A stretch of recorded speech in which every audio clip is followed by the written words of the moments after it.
तो आज हम पढ़ेंगे रिप्रोडक्टिव हेल्थ। तो रिप्रोडक्टिव हेल्थ जो हमने कल स्टार्ट किया था, इसको फिर से, जैसे आप लोग खाली बैठे रहते हो तो कुछ पढ़ा कराओ।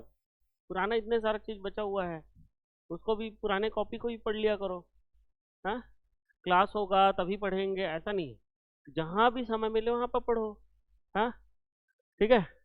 अब देखो, हमारी बात समझो कि जो रिप्रोडक्टिव हेल्थ है, जनन स्वास्थ्य, यहाँ से 2 से 3 क्वेश्चन जो है हर वर्ष आते हैं और वो बहुत इंपॉर्टेंट होते हैं। ये अच्छा इंपॉर्टेंट चैप्टर है, छोटा चैप्टर है, ठीक है। तो कोशिश करना है कि इसको हम लोग को समझना है, समझते हुए, ठीक है। तो WHO के अनुसार जो है बोलता है रिप्रोडक्टिव हेल्दी पर्सन कौन है। WHO के अनुसार रिप्रोडक्टिव हेल्दी पर्सन जो है हम उसको बोलेंगे जिनका अकॉर्डिंग टू रिप्रोडक्टिव एस्पेक्ट, है ना, रिप्रोडक्शन के एस्पेक्ट पर, सभी एस्पेक्ट पर हम वहां पर देखेंगे कि जनन के आधार पर या जनन के परिप्रेक्ष्य में अगर हम लोग देखें, है ना, तो फिजिकली क्या वो है ठीक है, भौतिक रूप से, शारीरिक रूप से क्या वो ठीक है ना, क्या उसमें जेनेटल ऑर्गन्स जो हैं, जननिक अंग हैं, वो सही हैं, क्या उसमें सेकेंडरी कैरेक्टर्स जो है डेवलप हो चुके हैं, है ना, द्वितीयक लक्षण जो है डेवलप हो चुके हैं, क्या वह व्यक्ति इमोशनली जो है अच्छा है, क्या वह व्यक्ति जो है ना, इमोशनली, बिहेवियरली, ठीक है, व्यवहारात्मक रूप से जो है क्या वो ठीक है, क्या वो सामाजिक प्राणी है, क्या वो सामाजिक रूप से वो ठीक है, ठीक है। ये सारी चीजों को जो है हम लोग जो है चर्चा करते हैं, ठीक है। अब तो रिप्रोडक्टिव हेल्थी पर्सन जब हम लोग उनको उनको बोलेंगे जो फिजिकली, इमोशनली, बिहेवियरली और सोशली जो है वेलबींग होगा, अच्छा होगा, ठीक है। अब हम लोग देखते हैं इंडिया में 1951 में, 1951 में एक चीज जो है देखा गया कि भारत सरकार ने रिप्रोडक्टिव हेल्थ प्रोग्राम जो है स्टार्ट किया। रिप्रोडक्टिव हेल्थ प्रोग्राम का स्टार्ट किया, शुरुआत की, जिसको फैमिली प्लानिंग या परिवार नियोजन के नाम से हम लोग जानते हैं, ठीक है। अब देखिए कि reproductive and child health care programme, reproductive and child health care programme जो है भारत सरकार ने इसकी भी स्टार्ट किया। रिप्रोडक्टिव चाइल्ड हेल्थ प्रोग्राम यह भी जो है भारत सरकार ने स्टार्ट किया। तो भारत सरकार जब ये स्टार्ट किया तो इसका मेन उद्देश्य था रिप्रोडक्टिव चाइल्ड हेल्थ, मतलब इसमें जच्चा बच्चा के बारे में बोला गया, मतलब माँ और बच्चा, ये दोनों को देखते हुए जो है इस प्रोग्राम के अंतर्गत जो है कुछ पहलू, इनिशिएटिव्स जो है तैयार किए गए, उसके आधार पर जो है आगे चीजें जो चली, है ना। तो reproductive child health care programme जो है, इसमें सबसे पहला चीज जो है हमको ऐसी सोसाइटी बनाना है जो रिप्रोडक्टिवली हेल्दी सोसाइटी हो, मतलब जो जननिक रूप से जो है स्वस्थ है, ऐसी सोसाइटी का निर्माण करना है हमको। और जो है रिप्रोडक्शन के एस्पेक्ट पर सारे चीजें जो हैं हमको रिलेटेड, जितने रिप्रोडक्शन से रिलेटेड जितने भी एस्पेक्ट है उस पर जो है हमको उसको जागरूक कराना है। मतलब हमको भी बताना पड़ेगा, है ना, हमको कपल्स को बताना पड़ेगा कि रिप्रोडक्शन से रिलेटेड जितने भी बीमारियां हैं, है ना, पॉपुलेशन एक्सप्लोजन के बारे में बताना पड़ेगा, ठीक है, जनसंख्या वृद्धि हो रही है, 2 से 1 से ज़्यादा बच्चे जो हैं आप पैदा करेंगे तो आगे जो है क्या क्या समस्या हो सकती है आपके परिवार में भी, आपके देश में भी, ठीक है, क्या क्या समस्या पैदा हो सकती है, रोटी कपड़ा मकान से रिलेटेड क्या समस्या पैदा हो सकती है, उसके एजुकेशन से रिलेटेड क्या समस्या पैदा हो सकती है। तो वो सारा चीज जो है हमको ये सब बताना पड़ेगा। रिप्रोडक्टिव हेल्दी सोसाइटी जो है हमको क्रिएट करनी पड़ेगी, उसके लिए हमको रिप्रोडक्शन से रिलेटेड सारे पहलू के बारे में उनको जागरूक करना पड़ेगा, पहला। दूसरा बात है कि हमको लोगों को जो है जागरूक करना है, हमको लोगों को जो है वो जागरूक करना है कि बर्थ कंट्रोल, बर्थ कंट्रोल है ना, लोगों को ये जागरूक करना है कि बर्थ कंट्रोल जो जन्म नियंत्रण है उसके बारे में जो है हमको करना बताना पड़ेगा कि भाई कि कॉन्ट्रासेप्टिव डिवाइसेस भी होते हैं, गर्भ निरोधक युक्तियां भी होती हैं, उसको यूज करके आप जो है बर्थ को कंट्रोल कर सकते हैं। ठीक है, आगे बढ़ेंगे। फिर उसके बाद हम जो है देखेंगे कि अगर गर्भावस्था मतलब जो ऐसे गर्भवती माताएं हैं उनका केयर करने के लिए भी जो है हम लोग हैं बताएंगे। जब गर्भवती माता उसका गैस्टेशनल या गर्भकाल होता है 9 मंथ का, जब उसको पता चलेगा कि वह गर्भवती है, तब से लेकर 90 महीने तक जो है 4 बार जो है उसको हॉस्पिटल्स में जाकर विजिट करना है, चेकअप कराना है। चाहे वो आपका ब्लड प्रेशर हो, चाहे वो हीमोग्लोबिन की मात्रा हो, चाहे वो वजन हो, ठीक है ना, ये सब चीज़ों को देखना पड़ता है। उसके अलावा जब बच्चा जो है इस धरती पर आ गया तो मदर और उस बच्चे का केयर करना है पूरे 6 महीने तक का, तो इसको भी बोलते हैं पोस्ट नेटल केयर के नाम से हम लोग जानते हैं। हमको यह बताना है कि बच्चे के लिए जो शिशु है ना, 0 डे से लेकर 6 महीने तक के जो बच्चे हैं उनके लिए जो है स्तनपान या ब्रेस्ट फीडिंग का जो है उपयोगिता को हमको यह बताना है। और उसके अलावा जो है हमको ये भी बताना है माता पिता को कि फीमेल चाइल्ड और मेल चाइल्ड में कोई जो है अंतर नहीं है, उनको इक्वल इंपॉर्टेंस देना है। ठीक है, यह चीज था। फिर यह इसमें लिखा हुआ है हमको जो है लोगों को अवेयरनेस कराना है जनसंख्या विस्फोट के बारे में, पॉपुलेशन एक्सप्लोशन। पॉपुलेशन एक्सप्लोशन के बारे में हमको जो है पॉपुलेशन एक्सप्लोशन के बारे में हमको जानकारी देना है कि भैया कि जो है हम जनसंख्या का नियंत्रण नहीं करेंगे तो जो है वहाँ जनसंख्या विस्फोट हो जाएगा। सोशल इविल जैसे कि सेक्सुअल एब्यूज और सेक्सुअल क्राइम, रेप है ना, बलात्कार, ये सब चीज़ें है सोशल इविल्स के बारे में जो है अवेयरनेस कराना है। आप देखेंगे स्कूल्स में सेक्स एजुकेशन का जो है क्यों आवश्यकता है और आखिर उसको क्यों कराना जरूरी है। यह जो है बच्चों को राइट इंफॉर्मेशन हमको दिलाना है ताकि वो सेक्सुअल रिलेटेड मिथ और मिसकॉन्सेप्शन के बारे में उनको जो भ्रांतियां हैं है ना वो जो है दूर हो जाए। हमारा ये है तो उनको राइट इंफॉर्मेशन देना है ताकि सेक्स रिलेटेड एस्पेक्ट, ताकि वो सेक्स रिलेटेड मिथ या मिसकॉन्सेप्शन के बारे में उनको किसी प्रकार की इसकी भ्रांतियां ना रहे। दूसरा चीज है प्रॉपर इंफॉर्मेशन अपने को देना है। क्या देना है? प्रॉपर इंफॉर्मेशन देना है हमको। किस बारे में प्रॉपर इंफॉर्मेशन देना है?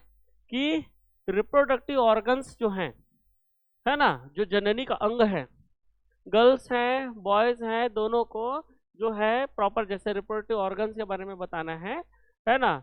जैसे कि प्रॉपर अगर छोटा बच्चा है तो उसको बताना पड़ेगा 12-13 साल की अगर कोई जो है फीमेल चाइल्ड है तो उसको बताना पड़ेगा मेंस्ट्रुअल साइकिल्स के बारे में। ठीक है, ब्लीडिंग फेज के बारे में उसको जो है जानकारी देना पड़ेगा ताकि जो है ना उसको जो है किस प्रकार का भाई सेक्सुअल जो है रिलेटेड जो मिथ है उसको जो है वो दूर हो जाए।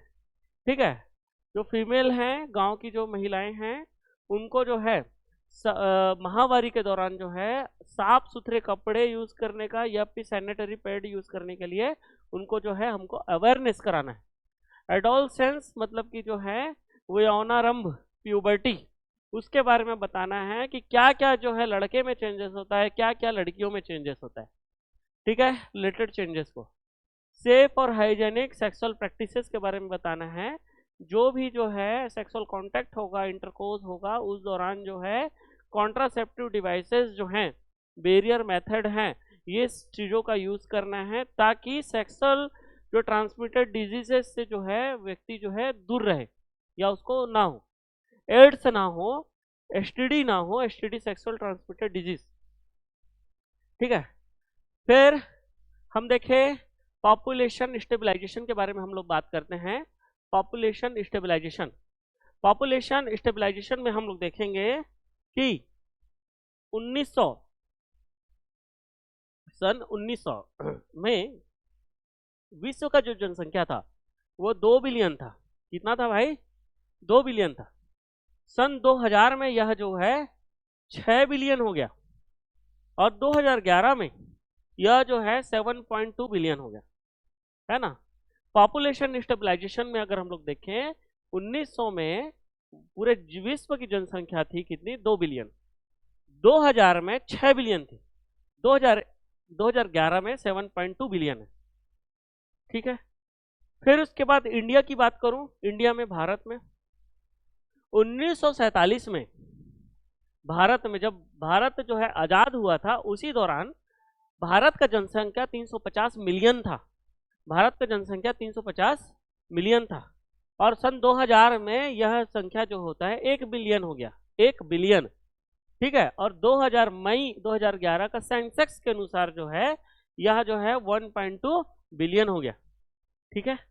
अब देखो हम लोग आगे बढ़ते हैं कि अकॉर्डिंग टू 2011 सेंसेक्स रिपोर्ट, जो सेंसेक्स रिपोर्ट होता है जनसंख्या गणना, जनगणना बोलते हैं, तो 2011 का जनगणना के रिपोर्ट के अनुसार कि पॉपुलेशन रेट जो है कितना था इंडिया का? 2% से कम था। मतलब पर ईयर 1000 में 20 लोगों की ग्रोथ रेट हो रही है, ठीक है। अब हम लोग देखते हैं पॉपुलेशन एक्सप्लोजन के रीजन क्या है। आखिर जनसंख्या वृद्धि या जनसंख्या विस्फोट के क्या क्या रीजन हो सकते हैं? जनसंख्या विस्फोट के क्या क्या रीजन हो सकते हैं, हम इसको देखेंगे, ठीक है। तो जनसंख्या रिपोर्ट के जो रीजन्स हैं, विस्फोट के जो रीजन्स हैं, है ना, पहला जो है कि इसमें जो है जो रिड्यूसिबल एज जो है, सॉरी रिप्रोड्यूसिबल जो एज होती है ना, वो बढ़ जाती है।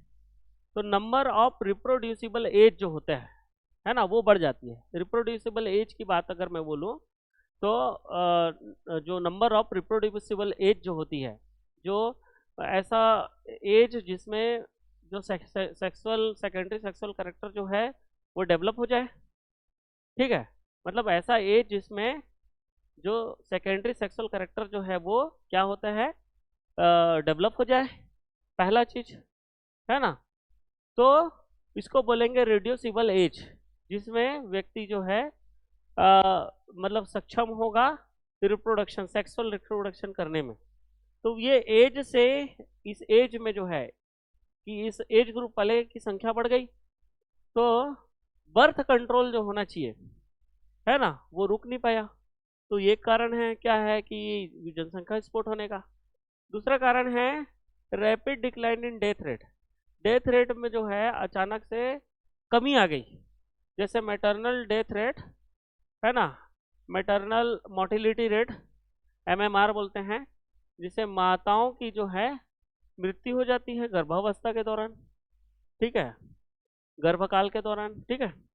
और दूसरा चीज है इन्फेंट मोर्टिलिटी रेट, माँ के पेट के अंदर, सॉरी, जब बच्चा पैदा हो गया उसके बाद बच्चे की जो है मृत्यु हो जानी, है ना, उसको रेट, जब हम लोग उसका दर हम लोग देखेंगे तो उसको इन्फेंट मोर्टिलिटी रेट के नाम से हम लोग जानेंगे, ठीक है।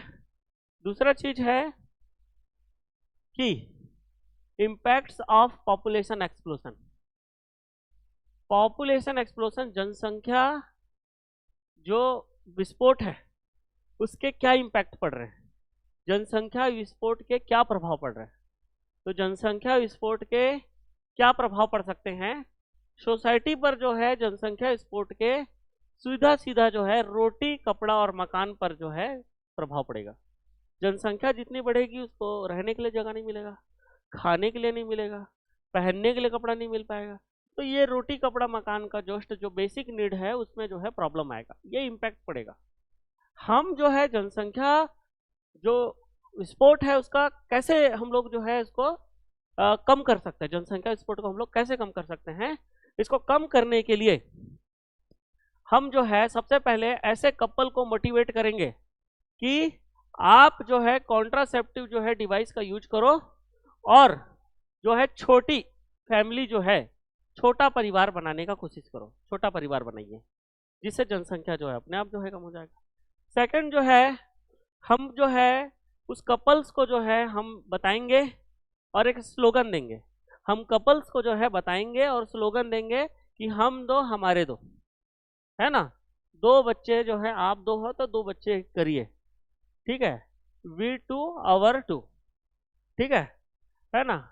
तो इस तरीके से है। फिर उसके बाद जो है मैनी कपल्स को जो है, बहुत सारे कपल्स को है आप बताएंगे कि वन चाइल्ड नॉर्म्स के बारे में बताएंगे, एक ही बच्चा रहे तो ज़्यादा अच्छा है ना, उसके बारे में बताएंगे। मैरिजेबल एज जो है उसको बढ़ने के लिए जो है कोशिश करना चाहिए। जो मैरिजेबल एज एज जो है फीमेल के लिए जो होती है वो 18 साल होती है और मेल के लिए जो है 21 वर्ष होता है, ठीक है। दूसरा चीज हम देखेंगे प्रॉपर्टीज ऑफ आइडियल कॉन्ट्रासेप्टिव्स। जो आदर्श गर्भ निरोधक युक्तियां हैं, आदर्श गर्भ निरोधक युक्तियां जो है, तो आदर्श गर्भ निरोधक युक्तियां जो हैं उसका क्या प्रॉपर्टीज होता है। पहला चीज है वो यूजर फ्रेंडली होना चाहिए। क्या होना चाहिए? यूजर फ्रेंडली होना चाहिए। दूसरा चीज है इजिली जो है वो अवेलेबल होना चाहिए, है ना। इजिली जो है वो क्या होना चाहिए? अवेलेबल होना चाहिए। तीसरा चीज जो है इफेक्टिव होना चाहिए और रिवर्सिबल होना चाहिए, है ना। चौथा चीज जो है इसका साइड इफेक्ट या तो नहीं होना चाहिए या तो ना के बराबर होना चाहिए, इसका दुष्प्रभाव। चौथा चीज जो है सेक्सुअल इंटरकोर्स के दौरान जो है सेक्सुअल डिजायर, सेक्सुअल एक्ट और सेक्सुअल ड्राइव में जो है किसी प्रकार का इंटरफेयर नहीं होना चाहिए। क्यों? तो जब वह कॉन्ट्रासेप्टिव डिवाइस यूज कर रहा हो, ठीक है। चलिए यहां पर कॉन्ट्रासेप्टिव मेथड के बारे में हम लोग पढ़ेंगे। जो कॉन्ट्रासेप्टिव मेथड जो है एक एक करके हम लोग जो है सबको देखेंगे। सबसे पहला जो है नेचुरल या प्राकृतिक विधि।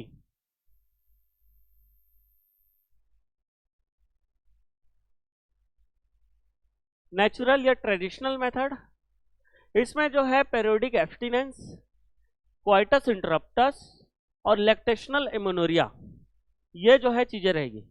पेरियोडिक एब्स्टिनेंस, क्वाइटस इंटरप्टस और लैक्टेशनल एमोनोरिया, सबको एक एक करके देखेंगे किसका क्या क्या मतलब है। बैरियर मेथड जो है इसमें जो है कॉन्डम्स के बारे में हम लोग पढ़ेंगे, जो मेल कॉन्डम्स होता है फीमेल कॉन्डम्स होता है। फिर उसके बाद बैरियर मेथड में जो है डायफ्राम के बारे में हम लोग पढ़ेंगे, सर्वाइकल कैप के बारे में पढ़ेंगे और वॉल्ट के बारे में पढ़ेंगे, ठीक है। तीसरा चीज जो होता है इसको हम लोग बोलते हैं इंट्रा, क्या बोलेंगे? Intra uterine device, IUDs. जो इंट्रा यूट्राइन डिवाइस होता है, इंट्रा यूट्राइन डिवाइस, ये कैसे कैसे हो सकते हैं, है ना। टी शेप का होगा, ठीक है। अगर इसमें किसी प्रकार का जो है मेडिकेटेड नहीं होगा तो उसको नॉन मेडिकेटेड जो है आईयूडीज बोलेंगे। अगर जिसमें मेडिकेटेड होगा, जिसमें अगर कॉपर अगर होगा उस टी शेप्ड में, कॉपर टी जिसको बोलते हैं टी, मतलब कि इंट्रा यूट्राइन डिवाइस होता है, अगर उसमें कॉपर जो है उसमें जो है मौजूद होगा तो कॉपर रिलेटेड आईयूडीज बोलेंगे। अगर इसमें क्या होगा? Hormonal related IUDs. अगर उसमें प्रोजेस्टेरॉन, एस्ट्रोजन और प्रोजेस्टासर्ट ऐसे करके जो है रहेगा तो उसको हम लोग जो है हार्मोनल रिलेटेड जो है आईयूडीज बोलेंगे। ओरल कॉन्ट्रासेप्टिव जो होता है ना, इसके बारे में भी हम लोग देखेंगे, जैसे सहेलीज के बारे में देखेंगे, है ना। दूसरा जो है इंजेक्टेबल है। और मतलब लास्ट जो है सर्जिकल मेथड, जिसको स्टेरिलाइजेशन के नाम से जानते हैं। एक सर्जिकल मेथड होता है जिसको स्टेरिलाइजेशन के नाम से हम लोग जानते हैं, ठीक है। एक एक करके हम लोग जो पढ़ेंगे। सबसे पहला जो होता है वो होता है क्या? हमारा आपका नेचुरल या ट्रेडिशनल मेथड, ठीक है। तो नेचुरल या ट्रेडिशनल मेथड है, उसको हम लोग एक एक करके देखेंगे। तो सबसे पहले है यहाँ पर पहुँचते हैं।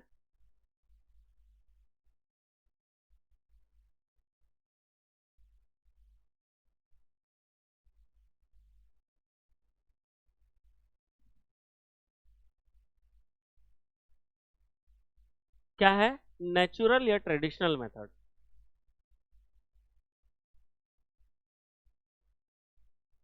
और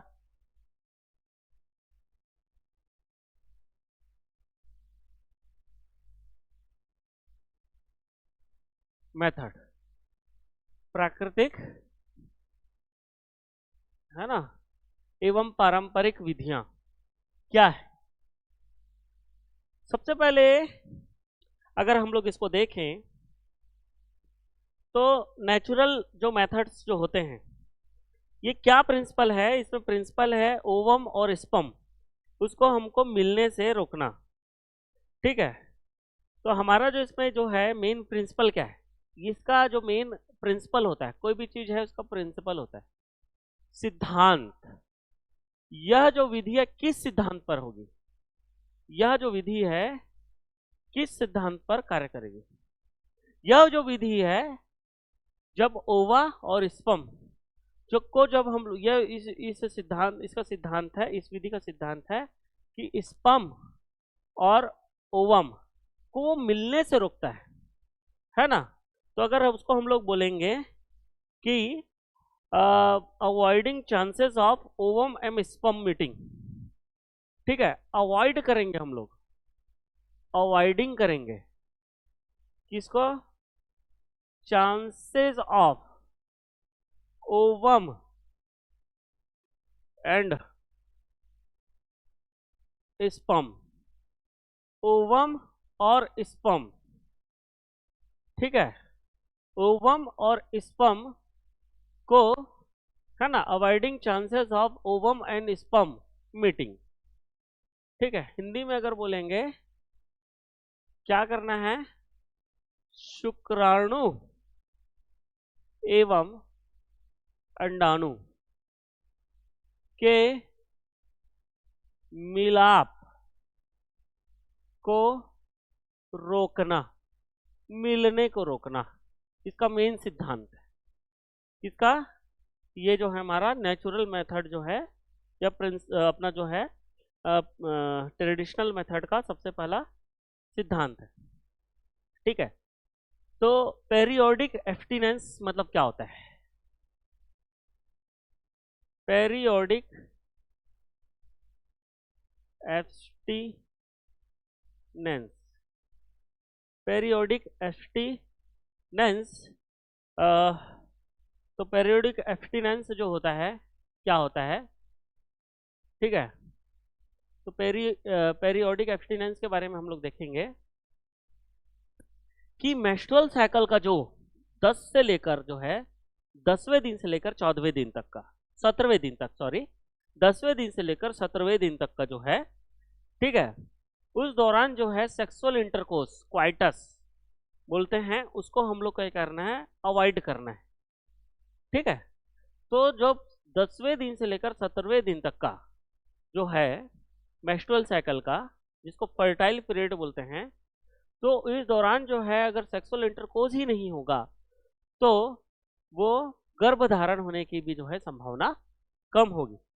ठीक है, तो इसमें जो है अपने को क्या करना है, अवॉइड करना है, क्या करना है, अवॉइड करना है क्वाइटस को, क्वाइटस, क्वाइटस मतलब कि मैथुन। ठीक है, क्वाइटस को अवॉइड करोगे, जिससे वो भी कब अवॉइड करोगे, from 10 days to 17 days of menstrual cycle, मासिक धर्म, मासिक धर्म के 10वें दिन से लेकर 17वें दिन, है ना, तब अपने को क्या करना है, इस दौरान जो है क्वाइटस या मैथुन को क्या करना है, अवॉइड करना है, रोकना है ना। इस पीरियड को हम लोग जो है फर्टाइल डे के नाम से जानते हैं, फर्टाइल डे, है ना, फर्टाइल डे के नाम से हम इसको जानेंगे। तो जिससे क्या होगा, क्या रुक जाएगा, प्रिवेंट होगा, प्रिवेंट होगा क्या, कॉन्सेप्शन, कॉन्सेप्शन जो है प्रिवेंट होगा, जिससे क्या होगा, कॉन्सेप्शन जो है प्रिवेंट होगा। ठीक है, तो समझ गया, मेंस्ट्रुअल साइकिल या मासिक धर्म के 10वें दिन से लेकर, है ना, 10वां नंबर का दिन से लेकर 17वें नंबर के दिन का बीच जो है फर्टाइल डे होता है। ये फर्टाइल डे होने के कारण ये मेंस्ट्रुअल साइकिल जो है, सॉरी क्या होता है, स्पर्म जो है ओवा से जो है हमको मिलने से रोकना है। इस दौरान किसी प्रकार का जो है इंटरकोर्स नहीं होगा, तो ज्यादा संभावना है कि गर्भधारण नहीं होगा। ठीक है, आगे बढ़ूं। सेकंड जो होता है जिसको हम लोग बोलते हैं कॉइटस इंटरप्टस। कॉइटस इंटरप्टस सेकंड जो होता है कॉइटस इंटरप्टस। कॉइटस इंटरप्टस, ठीक है। तो कॉइटस इंटरप्टस जो होता है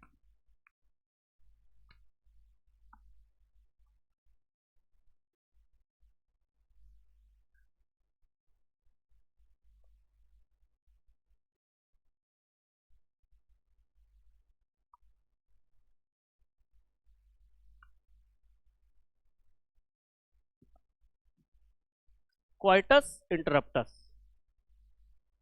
क्वाइटस इंटरप्टस का जो होता है, क्वाइटस इंटरप्टस मतलब क्या होगा? ठीक है, तो सेक्सुअल इंटरकोर्स के दौरान जब मेल पार्टनर होता है उसका पेनाइल इजाकुलेशन होगा, वीर्य स्खलन। वीर्य स्खलन के दौरान जो है ना, जब वीर्य को वेजाइना में जाने से रोकना है। ठीक है, अगर वीर्य स्खलन अगर वेजाइना के अंदर ना हो, है ना, वेजाइना वीर्य का वेजाइना के अंदर जाने से रोकना, क्वाइटस इंटरप्टस कहलाएगा। ठीक है, क्वाइटस इंटरप्टस मतलब यह है मेल पार्टनर का वीर्य स्खलन या फिर जो है सीमेन इजैकुलेशन के दौरान, है ना, सीमेन का जो है कहाँ, सीमेन का स्खलन या फिर सीमेन का इजैकुलेशन जो है फीमेल पार्ट या फीमेल पार्टनर के वेजाइना के बाहर अगर हो, ठीक है, तो इसको बोलेंगे क्वाइटस इंटरप्टस। इसकी वजह से जो है स्पर्म का जो है वेजाइना में जो है प्रवेश नहीं हो पाएगा, है ना। जब स्पर्म का वेजाइना में प्रवेश नहीं हो पाएगा तो इस प्रोसेस को हम लोग बोलते हैं क्वाइटस इंटरप्टस। ठीक है, तो यहां पर जो है male partner withdraw penis from vagina just before ejaculation, avoid insemination. यह जो क्वेश्चन आया था 2023 का क्वेश्चन था, क्वाइटस इंटरप्टस 2023 का क्वेश्चन है, नीट 2023 का क्वेश्चन है क्वाइटस इंटरप्टस, है ना। तो इसमें ये जो है male partner withdraw penis from vagina, तो जो मेल पार्टनर होता है, male partner withdraw the penis from vagina, है ना। तो जो मेल जो पार्टनर होता है योनि से, ठीक है, जब मेल जो ऑर्गन है शिश्न को बाहर निकालेगा बिफोर, है ना, सीमेन इजैकुलेशन,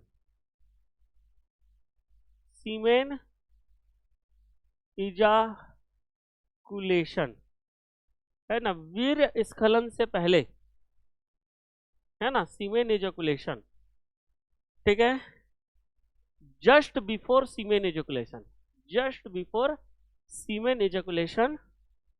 ठीक है, जिससे क्या अवॉइड होगा, इंसेमिनेशन, जिससे अवॉइड होगा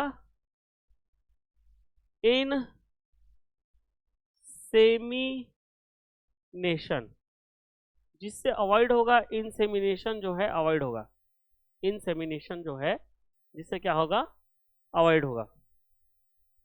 ठीक है,